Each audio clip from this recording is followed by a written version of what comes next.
हा प्रणव पंचाक्षर मंत्र आहे. याच मंत्राचा गुरुमंत्र म्हणून भगवान विष्णूला आणि ब्रह्मदेवाला भगवान शंकराने उपदेश दिला होता. ओम सगळं 6 होतं, पण त्याला षडाक्षर मंत्र म्हणत नाही, कारण की ओमला धरल्या जात नाही या संख्येमध्ये गणितामध्ये. कोणताही मंत्र असता त्याला ओम धरल्या जात नाही, म्हणून पंचाक्षर हा मंत्र आहे. पुढे भगवान शंकराची कोणत्या कोणत्या पुष्पांना पूजा करावी सांगितली. दर्भ जर का भगवान शंकराला पाहिला, दर्भ लभाळे, त्याला लभाळ असं म्हणतात, जे नदीच्या किंवा नदीच्या तटाला उगवतं. देशपांडे श्राद्धामध्ये त्याचा वापर करतो ना आपण दर्भ. ते दर्भ जर का भगवान शंकराच्या पिंडीला वाहिलं तर दर्भ वाहणाऱ्याला मोक्ष प्राप्त होतो. निगडीच्या फुलाने जर का भगवान शंकराची पूजा केली तर माणसाचं अंतकरण पवित्र होतं. पारिजातकाचं फूल भगवान श्रीकृष्णांना प्रिय आहे, तर तेच पारिजातकाचं फूल देठ केशरी आणि फूल पांढरं, बरोबर ना. पारिजातक, ते पारिजातकाचं फूल जर का भगवान शंकराला वाहिलं तर सुख संपत्ती वाढते. भगवान महादेवाला जर का तांदूळाची शिवमुठ वाहिली तर लक्ष्मीची वृद्धी होते, लक्ष्मी प्रसन्न होते. तिळाची तीळ मूठ म्हणजे जर का तीळ भगवान शंकराला अर्पित केली तर महापातकांचा नाश होतो. निस्वार्थ भावानं भगवान शंकराची पूजा केली तर त्या साधकाला मुक्ती प्राप्त होते. शिवजींना जलधारा अर्पण केल्याने अपार पुण्य लाभते. जलधारा म्हणजे बस अभिषेक करायचा किंवा काही मंत्राने भगवान शंकराच्या पिंडीवर ती धार धरायची. वहम्न पारंते परम विदुषो यद्य सदृशी स्तुतिर ब्रह्मदीनामपि तद सन्नास स्वैगिर अथावाच सर्वस्वपदी परिणामावधि ग्रणमापेश स्तोत्रे हरन् पवाद परीकर अधीत पंथानं तवच महिमावांग मनसयोरमद्या प्रतियायं चकितो दत्ते सतीर विसविश्वस्तो उपत्यक्तदिविदगुण तस्य विषय पदे तर्वाचीने पतिरमण कस्य नमजहमद पीतर्वाच परम अमृतं निर्मितवतस्तवं ब्रह्मं जीवा गप्सुरपुरोर किसने पदम ममत वेदां वाणी गुणकथेन पुण्येन भवतः पुनामित्यर्थेस्मिन् पुरमतन बुद्धिर व्यवस्था. हे 4 श्लोक आहेत. टोटल 43 श्लोक आहे. म्हणजे भगवान शंकराच्या अभिषेकाला सांगतो. जलधारा जर का अशी अभिषेक करून भगवान शंकराच्या पिंडीवर जर का जलधारा भरली तर अपार असं पुण्य लाभ होतं. शिवनामाचा जप मोठ्याने करावा. मोठ्याने आपण जसा केला त्यानं माणसाचे हृदयातले जे स्पंदन आहे, आपण जे म्हणतो ना इंटेस्टाईन ब्लॉक होणं किंवा जे आतमध्ये काही धमन्या वगैरे आहे ज्या ब्लॉक होतात, ज्याने अटॅक वगैरे येतो, रक्त गोठलं की माणसाला हार्ट अटॅक येत असतो. रक्त केव्हा गोठतं? जेव्हा त्या रक्ताला काम नाही, जो माणूस फिरत नाही, मोठ्याने बोलत नाही, जो शिक्षक नाही, जो बोलत नाही, ज्याला बडबड नाही, ज्याला व्यायाम नाही, जो फिरणारा चालणारा बोलणारा हार्ट अटॅक येतो का? अजिबात येत नाही. म्हणून ते रक्त गोठवू देऊ नये म्हणून जोऱ्यानं जप केला पाहिजे. विठ्ठल विठ्ठल विठ्ठल सारखं म्हणतात टाळी योग म्हणलेला आहे सकाळी. हा टाळी योग जर केला माणसाने तर सगळं जे ब्लड सर्क्युलेटरी सिस्टम आहे योगामध्ये सांगितलं. पातंजल मुनींचे योगसूत्र आहेत. योगेन चित्तस्य पदेन वाच मलं शरीरस्य च वैद्यकेन योपाकरोति तं प्रवरं मुनीना पतंजलिं प्राञ्जलिरानतोऽस्मि. त्या सूत्राचा जर का अनुसरण केलं, त्या सूत्रांवरती जर का आपण चाललो तर कुठल्याच प्रकारचा रोग माणसाच्या जवळ येऊ शकत नाही. योगस्थः कुरु कर्माणि संगम त्यक्त्वा धनंजय सिद्ध सिद्धयो समो भूत्वा समत्वम योग उच्यते. भगवान वाच. श्रीमद भगवद्गीतेतला श्लोक आहे. जो माणूस योग साधना करतो अर्जुना, पण अष्टांग योग करायचं नाही. अष्टांग योगे नशिनीचे यमने भनिरोधन कीचे रया. वाचा गीत गायचे, वाचा गीत गायचे, गाता वाता श्रवणी ऐची जे रया. गीता छंदे अंग डोलीजे, लीला विनोदे संसार तरजे रया. बाप रखमा देवी वरु विठ्ठलू नामे जोडे हा उपाव कीचे रया. पान नंबर 2 अभंग नंबर 4 वारकरी भजनी मालिका नंबर 1 पंकज स्वामी भजनी मालिका. अष्टांग योग म्हणजे यम नियम आसन प्राणायाम प्रत्याहार ध्यान धारणा आणि समाधी. यम 10 प्राणायाम जर का केले, सगर्भ अगर्भ प्राणायाम, या हाताची योग मुद्रा करायची. याला योग मुद्रा, चिन मुद्रा किंवा ध्यान मुद्रा म्हणतात. पायाचं पद्मासन घालून बसायचं. मला ते दाखवता येत नाही, 21 जूनला बघू आपण ते जमलं इथे. तर पायाचं पद्मासन घालून बसायचं. हाताची ध्यान मुद्रा, योग मुद्रा, चिन मुद्रा करायची. या हाताची नासिका मुद्रा करायची. याला तर्जनी म्हणतात, याला मध्यमा म्हणतात. हे 2 बोट या भ्रूमध्यामध्ये लावायचे आणि अंगुष्ठ जो आहे हा उजव्या नाकपुडीला बंद करायचा आणि हे जे 2 बोट आहे हे बोट इथं लावायचं. हे कनिष्ठिका अशी ठेवायची. डाव्या नाकपुडीतून श्वास घ्यायचा, उजव्या नाकपुडीतून सोडायचा. जो श्वास घेतलेला आहे त्याला म्हणतात पूरक. ज्या श्वासाला सोडलं त्याला म्हणतात रेचक. आता उजवा नाक बंद आहे, डाव्या नाकपुडीतून श्वास घेतला आणि हे बोट इकडे बंद केलं अनामिका. श्वास घ्यायचाही नाही, श्वास सोडायचा नाही, त्याला म्हणतात कुंभक. कुंभक लावणे. असे 10 प्राणायाम करायचे. ओम भू ओम भुवः ओम स्वः ओम महः ओम जनः ओम तपः ओम सत्तम तत्सवितुर्वरेण्यं भर्गो देवस्य धीमहि धियो यो नः प्रचोदयात्.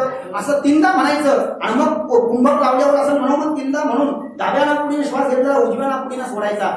हा मंत्र माणूस 3 वेळेस पूर्ण म्हणू शकत नाही. एक मंत्र म्हणला की माणसाला वाटतं की मला काय अटॅक वगैरे येतो का काय, लगेच तो ते हा मुष्ट करून घेतो. एकदम होत नाही ते. प्रयत्नाला थोडं थोडं माणसाचा स्टॅमिना वाढत चालतो. असं जेव्हा माणूस 10 वेळेस करतो त्याचा एक यम होतो, यम. आणि मग असे 10 यम केले तेव्हा एक नियम होतो. 10 नियमाचा एक यम नियम प्राणायाम, त्याचा एक प्राणायाम होतो. 10 प्राणायामाचं एक आसन होतं. 10 आसनाचा एक प्रत्याहार होतो. 10 प्रत्याहाराचं एक ध्यान होतं. 10 ध्यानाचं एक धारणा होते आणि 10 धारणाची एक समाधी होते. अशी तेव्हा कुठेतरी जाऊन समाधी लागते. सहजासहजी समाधी लागत नाही. जुन्या काळातले लोक तपश्चर्या करायचे माऊल्यांनो, तर स्वर्गातून इंद्र त्यांची तपश्चर्या भंग करायला काकू अप्सरा पाठवायचा. अप्सरा आजकाल येत नाही कारण हे कलियुग आहे. आजकाल तपश्चर्या करायची गरज नाही. नामानं सर्व काही सुलभ आहे. कलियुगा माझी करावे कीर्तन देणे नारायण देईल भेटी. कारण भगवंत भेट द्यायला माणसाला तयार होतो. सृष्टी रचनेचं वर्णन पुढे सांगितलं की सृष्टी कशी निर्माण केली. मला सृष्टी निर्माण करायला सांगितली. मला काही सृष्टी निर्माण करता येईना, मला काही कळेना. ब्रह्मदेव नारदाला म्हणतात, सूत महाराज 88 वर्षाला म्हणतात, म्हणून मी भगवान शंकराची धारणा केली. आणि मग जेव्हा भगवान शंकराचं ध्यान केलं तेव्हा भगवान शंकर माझ्या समोर अर्धनारी नटेश्वर रूपाने सर्वात आधी प्रकट झाले. मी म्हणालो की मला मानवीय सृष्टी निर्माण करता येत नाही, म्हणून तुम्ही तुमच्यापासून शिवादेवीला वेगळं करा, म्हणजे स्त्री सृष्टी अस्तित्वात येईल. म्हणून अर्धनारी नटेश्वर पुरुषांचं प्रतीक भगवान शंकर आहे. स्त्रियांचं प्रतीक या ठिकाणी जगदंबा देवी आहे. या देवी सर्व भूतेषु शक्ती रूपेण संस्थिताः, वाणी रूपेण संस्थिताः, प्रज्ञा रूपेण संस्थिताः. प्रत्येक स्त्रीमध्ये जगदंबा आहे. प्रत्येक माणसामध्ये ममेवंशो जीवलोक, जीवभूत सनातनः भगवान विष्णू प्रत्येक जीवाच्या हृदयामध्ये आहे. बहुविध सृष्टीची निर्मिती सांगितली. 14 मन्वंतरामध्ये सर्वात अगोदर स्वयंभू मनु आहे. या स्वयंभू मनुची पत्नी शतरूपा. त्या शतरूपेपासून स्वयंभू मनुला 2 पुत्र झाले. पहिला पुत्र उत्तानपाद आणि दुसरा पुत्र प्रियव्रत. प्रियव्रताला 10 पुत्र झाले. त्या प्रियव्रतानं या ठिकाणी या पृथ्वीच्या 7 प्रदक्षिणा मारल्या. त्या 7 प्रदक्षिणेनं प्रत्येक प्रदक्षिणेच्या वेळेस त्याच्या रथाचं चक्र या पृथ्वीमध्ये जेव्हा पडलं तेव्हा त्याच्या चक्रापासून पृथ्वीला 7 खड्डे पडले. त्याचे 7 खंड झाले. त्याचे 7 द्वीप झाले. त्या 7 द्वीपाचे पुढे 7 सागर झाले. त्या 7 सागरांवरती आपल्या मुलांना अधिपती म्हणून नेमलं प्रियव्रत राजाने. उत्तानपादाचा मुलगा ध्रुव बेटा आणि उत्तम, त्याची कथा याच्यामध्ये नाही, वंशामध्ये कथा आली आहे फक्त. आणि तदनंतर उत्तानपाद आणि प्रियव्रत असे 2 पुत्र. आणि तदनंतर आकुती, देहुती आणि प्रसूती या 3 मुली. आकुतीचं लग्न ऋषी सोबत लावून दिलं स्वयंभू म्हणून. प्रसूतीचं दुसरं लग्न म्हणजे दक्षाला पहिली बायको अशी बनी आणि दुसरी बायको ही प्रसूती. प्रसूतीपासून सतीचा जन्म आणि 59 मुली म्हणजे टोटल 60 मुली. आणि जी होती देहुतीचं लग्न कर्दम ऋषींसोबत लावून दिलं. कर्दम ऋषीपासून तिला 9 मुली 9 विधा भक्तींचा ज्यांनी प्रसार केला. आणि 10वा मुलगा म्हणजे विष्णूचं अवतार असलेला कपिल महामुनी असा त्यांच्या वृष्टाचा वंशाचं वर्णन केलं. आणि शेवटी मग आता एक 5 मिनिटाची कथा आहे. त्यानंतर आपण थोडंसं जरा मध्यांतर घेऊ, म्हणजे सर्वांना या ठिकाणी जलपान वगैरे करता येईल. दुराचारी गुणनिधीची कथा याच्यामध्ये सांगितली. प्रेमानं भगवान शंकराला एक फळ जरी अर्पण केलं तर काय होतं. कांपिलय नावाच्या नगरामध्ये 4 वेद 6 शास्त्र 18 पुराण 14 विद्या 64 कला बहुश्रुत निष्णात पंडित यज्ञदत्त दीक्षित नावाचे ब्राह्मण राहत होते. त्यांच्या मुलाचं नाव होतं गुणनिधी. गुणाचा निधी म्हणजे सगळ्या गुणांचा अधिपती असा त्याचा अर्थ होतो. पण नाव ठेवलं कमल नयना आणि बाबा मला भिंत दिसेना. काय नाव ठेवलं कमल नयना आणि बाबा मला भिंत दिसेना. नाव तिला आता कमल नाही नाव ठेवलं, तिला समोरची भिंत दिसेल म्हणजे आंधळ्या मुलीचं नाव कमल नाही ठेवलं तर हा गुणांचा अधिपती. पण वागायला हा सगळं जुगार करू लागला, वैष्णागमन करू लागला आणि सर्व या ठिकाणी जुगारामध्ये धन हरला. आईनं याचे अपराध लपवले. मुलाचा 1 अपराध लपवला तर 100 अपराध लपवावं लागतात. यज्ञदत्त दीक्षितांना माहिती नव्हतं की आपला मुलगा या ठिकाणी वाईट वाढण्याला लागलाय. त्यांना एका पूजेमध्ये एका यजमानानं अंगठी दिली होती. ती अंगठी त्यांनी पत्नीकडे दिली. मुलाला भांडून ती अंगठी घेतली आणि जुगारामध्ये अंगठी हरला. जुगारामध्ये त्या मुलाकडनं जी अंगठी जिंकून घेतली त्याच्या हातात त्या यज्ञदत्त दीक्षितांना ती अंगठी दिसली. घरी येऊन त्यांनी बायकोला विचारलं की अंगठी कुठे म्हणली मला माहिती नाही, तुम्ही पहा आजपासून तू आणि तुझा मुलगा मला मरण पावले. आपला मुलगा एवढं वाईट वागतो, दुराचारी झाला, नाव गुणनिधी आहे पण सगळे दुष्कर्म करतो. माझ्या बाप दाद्याचं नाव त्यानं या ठिकाणी त्याला काळं भासलं. मला तुमच्या सोबत राहायचं नाही म्हणून त्यांचा त्याग केला. आणि राग यज्ञदत्त दीक्षित घराच्या बाहेर पडले आणि त्यांनी दुसरा विवाह केला. म्हणून आपोआपच त्या यज्ञदत्त दीक्षितांची पत्नी आणि गुणनिधी घराच्या बाहेर पडले. त्या गुणनिधीची घरी जायला हिंमत होईना. आईला एका जागेवर बसवून तो पायी जंगलाच्या दिशेने निघाला. त्या जंगलामध्ये गेल्यानंतर त्याला एक शंकराचं मंदिर दिसलं.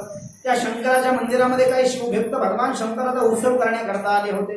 नृत्य गायन वाद्य हे सगळं करून त्यांनी भंडारा केला.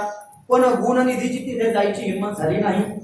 रस्त्यानं 3-4 दिवस पायी चालून तो दमून भागून गेला. रात्रीची वेळ होती. भगवान शंकराचा नैवेद्य मला सोडून खाता येईल असा त्याने विचार केला. मिरमिन पंथी चालू होती भगवान शंकराच्या मंदिरामध्ये. समय लावलेली होती, 5 अशी मिरमिन जळत होती. तो गुणनिधी त्या मंदिरामध्ये गेला आणि भगवान शंकराची पिंड आणि पिंडीवर ठेवलेला नैवेद्य त्याला स्पष्टपणे दिसेना. म्हणून त्याने आपल्या धोत्राचा थोडासा कोपरा फाडला आणि त्या धोत्राचा कोपरा फाडून त्याला वातीचा आकार दिला आणि ती वात्य दिव्यामध्ये लावली आणि भगवान शंकराच्या पिंडीवर लख प्रकाश पडला. आणि त्याने भगवान शंकराला जीवनामध्ये पहिल्यांदाच नमस्कार केला आणि भगवान शंकराच्या पिंडीवर ठेवलेला नैवेद्य त्याने उचलला. नैवेद्य खाणार तितक्यात मांजराने मांजरीने धडक मारली, ते ताट खाली पडलं. ताटाचा आवाज झाला म्हणून काही लोक उठले आणि लोक म्हणाले, का रे भगवान शंकराला एवढ्या आदर भावाने आम्ही नैवेद्य अर्पण केलं, तू आम्हाला मागून घ्यायचं तर चोरून नैवेद्य खातो, तू पातळ करतोय. म्हणून सगळ्या लोकांनी त्याला बेदम मारलं. त्या मारहाणीमध्ये त्याची दृष्टी चालल्या गेली, तो अंध झाला. आणि अंध झाल्यामुळे तिथेच तो पंचतत्वामध्ये विलीन झाला, मृत्युमुखी पडला. नेण्याकरता यमदूत आले, कारण की जीवनामध्ये एकही सत्कर्म यांनी केलं नव्हतं. पण शेवटी का होईना, अंतकाळी ज्याच्या नाम आले मुखा, तुका म्हणे सुखा पारणा. ही अंतकाळीचा सोयरा, तुका म्हणे विठोधरा. अंतकाळेच मामेव स्मरण मुक्त्वा कलेवरम य प्रयाति समदभावयाति नास्त्यत्र संशय. यम यम वापि स्मरण भावतम त्यजन्तं ते कलेवरम तम तमैव विकौन्तेय सदा तदभावभावितः. श्रीमद् भगवद्गीता अध्याय नंबर 8 श्लोक नंबर 5 आणि 6. म्हणून या परी माते अंतकाळी जाणतात, तसे जे मोकिली ती देहात ती मीच होती. ज्ञानेश्वरी अध्याय नंबर 8 ओवी नंबर 68. मरताना जरी भगवंताचं स्मरण केलं तरी भगवंत त्याला आपलं करून घेतात. गोभ्र आणि सुरापी तेही मम नामे तरती, ऐसे जाण पा खगेंद्रा. भगवंत सांगत असे गरुडा. गरुड पुराण अध्याय नंबर 18 ओवी नंबर 37. प्रेत कल्प. गोभ्र म्हणजे गायीची हत्या करणार, सुरापी म्हणजे मद्यपान करणारा. मरताना जर का एकदा जरी पश्चाताप युक्त अंतकरणानं भगवंताच्या सन्निधीमध्ये गेला तरी त्याचे पाप जळून खाक होतात. भगवंत त्याला आपलं करून घेतात. तेने मुक्तीच्या ही साधी गेल्या. समीपता स्वरूपता सैन्यता देऊन टाकतात. आमचा दूत आहे, आमचा दूत आहे. भगवान शंकराचे दूत त्याला घ्यायला आले. यमाच्या दूतांना त्यांनी मारलं आणि यमाच्या दूतांना मारून जेव्हा या गुणनिधीला फक्त दिवा लावल्यामुळे जीवनात सत्कर्म काही केलं नाही, फक्त भगवान शंकराला दिवा लावला, तेही नैवेद्य चोरण्याच्या दृष्टीने, तर भगवान शंकराच्या कैलासाला नेलं. यमदूताला म्हणाला वापस रिकाम्या हाताने का आला. भगवान शंकराचे दूत तिथं आले. त्या दूतांना समोर पाहिल्यावर यम शांत झाला. ठीक आहे, तो भगवान शंकराचा भक्त आहे, त्याच्यावर आपली काही चालत नाही. आणि मग भगवान शंकराने त्याला दुसऱ्या जन्मामध्ये एका राजाचा पुत्राच्या रूपामध्ये जन्म दिला. कलिंग देशाचा राजा, आणि त्या कलिंग देशाच्या राजाचा पुत्र झाला हा दम नावाचा. आणि तिसरा जन्म याला कुबेराचा दिला. सगळ्या धनाचा अधिपती अध्यक्ष याला करून टाकलं. आणि हा कुबेर जेव्हा झाला, सगळ्या धनाचा मालक झाला, तेव्हा तपश्चर्या करण्याकरता आपल्या ज्ञानेश्वर माऊलींच्या आळंदीला आला, अलंकापुरीला आला. आणि अलंकापुरीला येऊन या कुबेराने इंद्रायणीच्या तटावरती तपश्चर्या केली. तिथे भगवान शंकर प्रसन्न झाले. हा कुबेर असताना या ठिकाणी भगवान शंकरासोबत पार्वती आली होती. तर पार्वतीला डाव्या डोळ्याने एकटक बघू लागला, म्हणून याचा डावा डोळा फुटला. पार्वती म्हणाली हा माझ्याकडे पाहत होता म्हणून डोळा फुटला. पण भगवान शंकर म्हणाले तो तुझ्याकडे वाईट दृष्टीने पाहत नव्हता, तुझं तप आणि तुझं तेज किती श्रेष्ठ आहे म्हणून पाहत होता, म्हणून त्याचा डोळा फुटला. तुझी काय इच्छा आहे? त्याचा डोळा पूर्ववत केला. भगवान शंकर तुम्ही या अलंकापुरी जवळच वरती आपलं कैलास शिखर हलवावं अशी माझी इच्छा आहे. तर काही दिवसाकरता भगवान शंकर आणि अलंकापुरी जी खाली भूतलावरती होती त्याच्यावरती त्याच समरेषेमध्ये आपलं कैलास लोक आणलं आणि त्या कुबेरावरती भगवंतानं अनुग्रह केला. इथे सृष्टिखंडाला पूर्णविराम आहे. त्या रुद्रसहितामधला जो पहिला खंड आहे त्याला पूर्णविराम आहे. थोडंसं एक 5-10 मिनिटाचं मी मध्यांतर घेत आहे. एखादं भजन पुन्हा माऊल्यांना वगैरे म्हणायचं असेल तर ते म्हणू शकतात. पार्वते पतये हर हर महादेव, काशी विश्वनाथ भगवान की जय. अवधूत चिंतन श्री गुरुदेव दत्त.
शङ्करस्य यः बलाहुता कथिता तथा मे शिवयो शुभः स्वरथां भूरिसंवृत्ताः शिवानुरधान्ताः अतृप्तो हि पुनस्तं वै श्रोतुमिच्छामि प्रभो।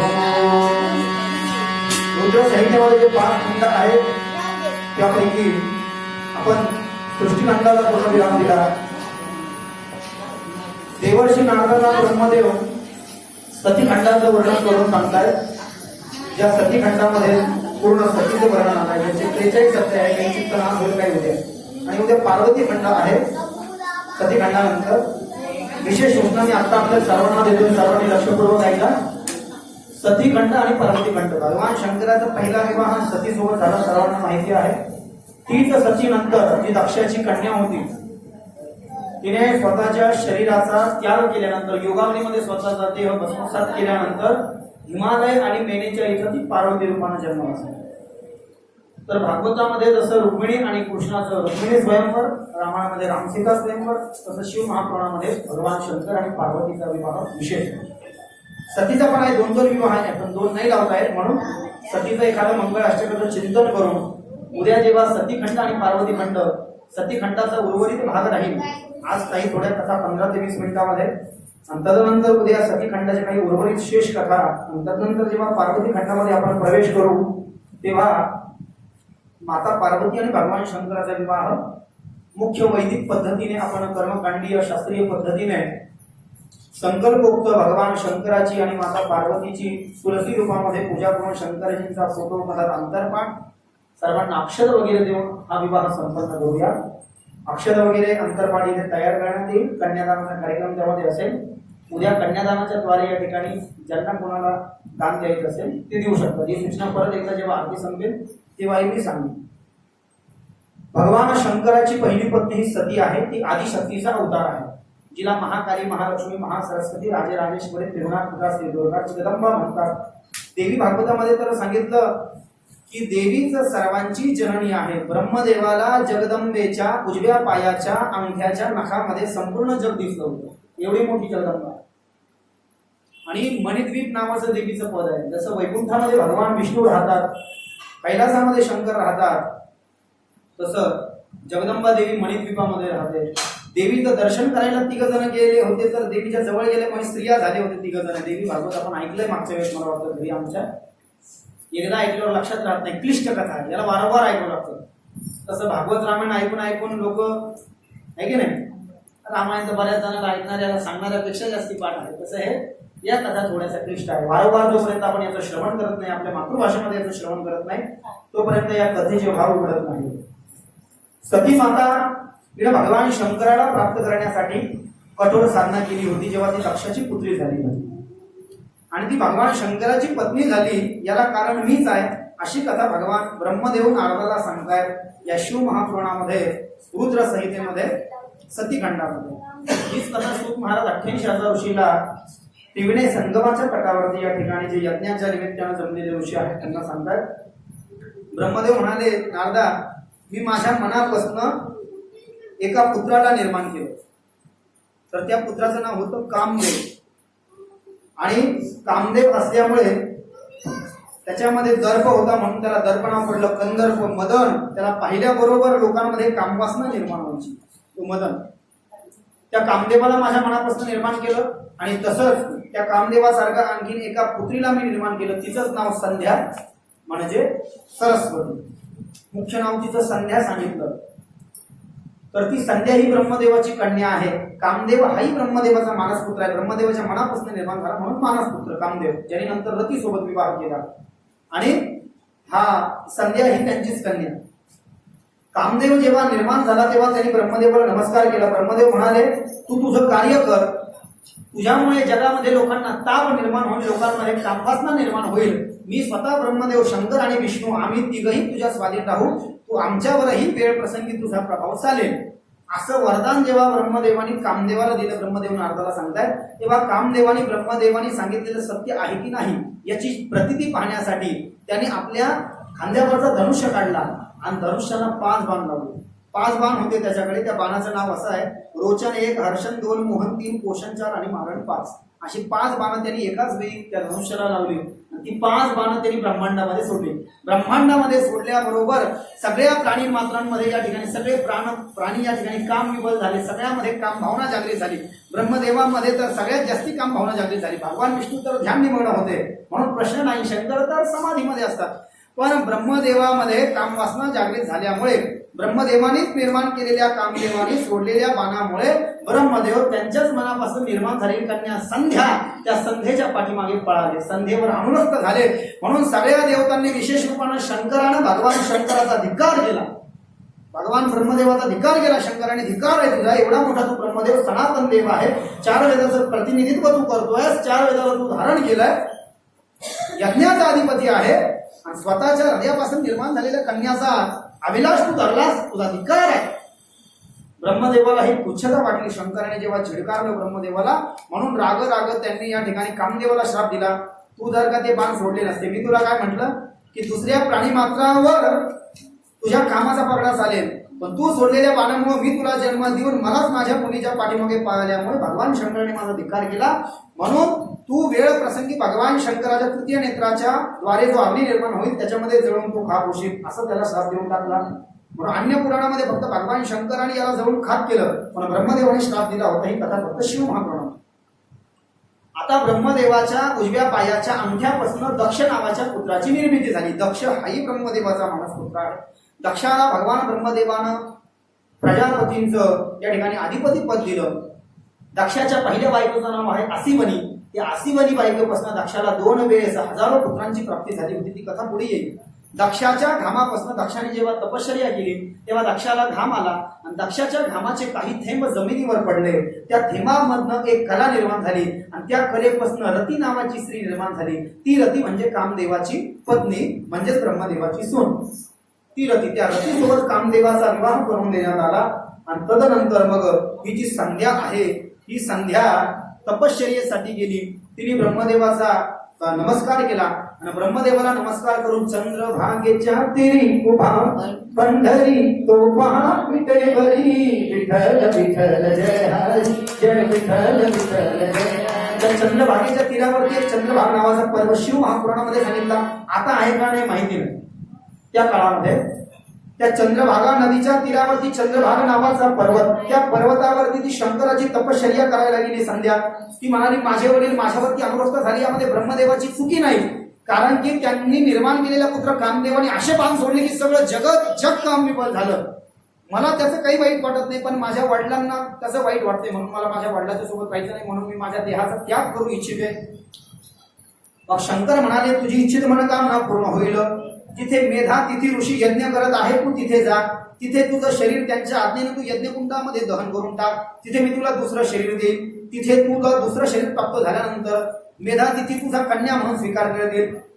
मेधा तिथे ऋषींना लोक तुझे वडील म्हणतील. तुझं नाव अरुंधती असेल आणि मग विष्णू आणि ब्रह्मदेवाने आम्ही मिळून सगळेजण मिळून तुझा विवाह वशिष्ठां सोबत लावून देऊ आणि वशिष्ठापासून तुला 100 पुत्र होतील. हीच ब्रह्मदेवाची मुलगी संध्या उर्फ सरस्वती नंतर अरुंधती झाली. शिव महापुराणाच्या वर्णनानुसार रुद्रसहिता सतीखंड.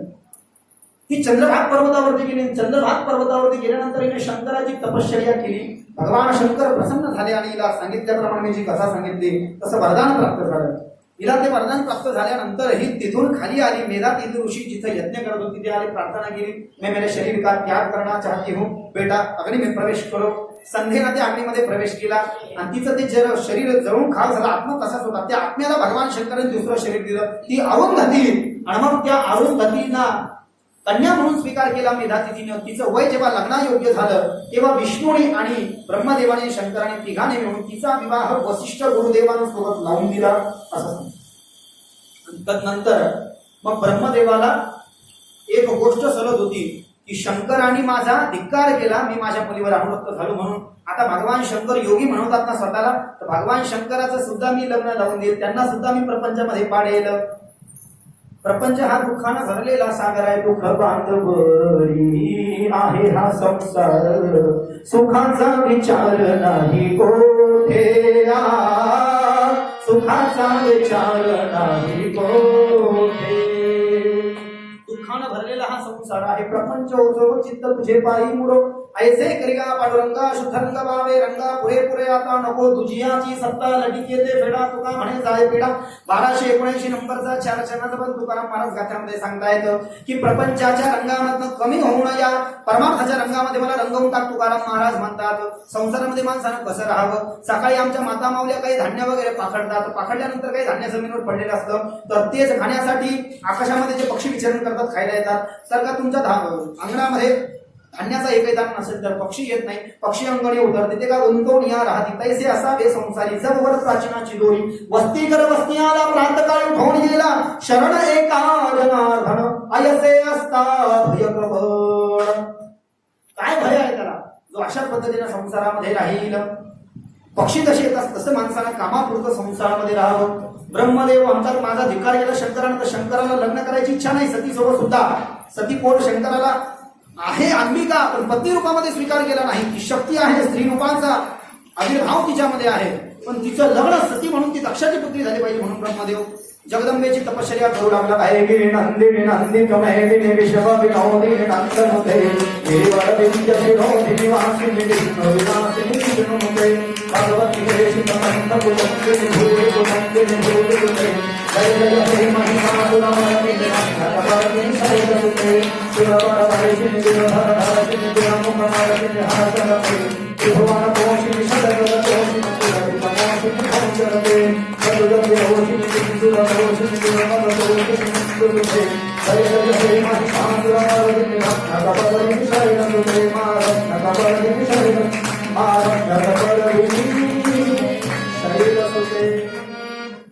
महिषासुर मर्दिनी स्तोत्र 27 श्लोक आहे त्याचे 2 श्लोक आपण चिंतन त्याचं पाहिलंच आहे. जगदंबा प्रसन्न झाली. जगदंबा प्रसन्न झाल्यावरती म्हणाली ब्रह्मदेवा पुत्रा मी तुझ्या तपश्चर्येने प्रसन्न आहे. काय वरदान मागायचं मागून घेऊन तुला वचन देते तू जे मागशील ते मी तुला देईन. काय मागतोय याच्या अगोदरच तिने वचन देऊन टाकलं. माग काय मागायचं विचारलं नाही काय मागतोय. मी तुला वचन देते तुझे मागशील ते मी तुला पूर्ण करेन. खरं ना माते मग बघ माझी अशी इच्छा आहे की तू माझा जो मानसपुत्र आहे दक्ष त्याच्या इथे तू त्याची 7 नंबरची मुलगी म्हणून जन्माला ये. त्याची जी दुसरी पत्नी आहे प्रसूती ती 14 मनवंतरापैकी पहिला जन्म आहे स्वयंभू म्हणून. या स्वयंभू म्हणूची मधली मुलगी आहे आकुती सगळ्यात मोठी आहे नाही देहूती दुसरी आहे प्रसूती सगळ्यात लहान आहे. त्या प्रसूती सोबत त्याचा विवाह झालेला आहे. तू त्याची 7 नंबरची पुत्री म्हणून जन्माला ये आणि शंकरासोबत विवाह कर. आणि भगवान शंकराला प्रपंचाचे जे भाव आहेत ते सगळे भाव त्यांच्या सोबत निर्माण म्हणजे त्यांना प्रपंचासक्त करून टाक. ती म्हणाली भगवान शंकर तर दिवसरात्र ध्यानमग्न असतात योग समाधी लावून असतात आणि त्यांच्या सोबत तुम्हाला विवाह करायला काय सांगतोय. मी विष्णूकडे जाऊ नये असं म्हटलं तरी विष्णूने मला विरोध केला. ब्रह्मदेव म्हणतात म्हणून तुझ्याकडे आलो मात्र आता तुम्हाला वचन दिलेलं आहे की तू त्यांच्यासोबत मी जे मागेल तुम्हाला देशील. ठीक आहे मग दक्षाला माझी तपश्चर्या करायला सांग. दक्षाला तपश्चर्या करायला सांगितली ब्रह्मदेवानी की तू माझी मुलगी हो म्हणून. दक्षाच्या तपश्चर्याची जगदंबा प्रसन्न झाली. म्हणाले हे बघ दक्षा मी तुझी पुत्री व्हायला तयार आहे पण तू जर का माझा काही अपराध केला तर तत्क्षण मी माझा देह योगाग्नीमध्ये भस्मसात करून टाकेल आणि त्याचं फळ दुःख तुला भोगावे लागेल.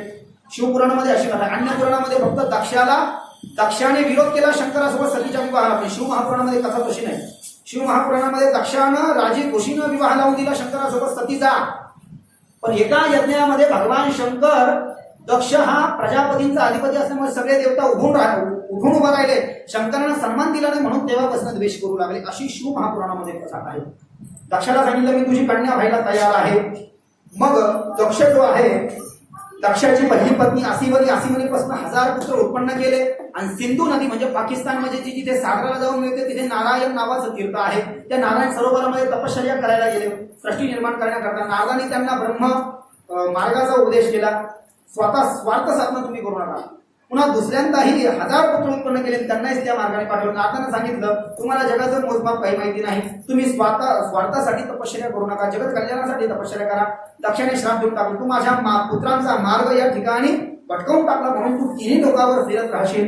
नारदाने दक्षाला श्राप दिला की तुझ्याही कुळामध्ये एकही पुत्र होणार नाही म्हणून दुसरी पत्नी प्रसूती तिच्यापासून 60 कन्या झाल्या आणि त्या 60 कन्यामध्ये या ठिकाणी माता सती या सतीनं जगदंबेच्या त्या अवतार घेतला दक्षाच्या इथे आणि प्रसूती माझे बोलिये जगदंबा सती माता की जय रेणुका माता की जय. आजच्या कथेला या ठिकाणी पूर्णविराम आहे. आरतीमध्ये प्रवेश करतो. आरतीनंतर काही उद्याच्या सूचना प्राप्त होतील. पार्वते पतये हर हर महादेव की जय. चला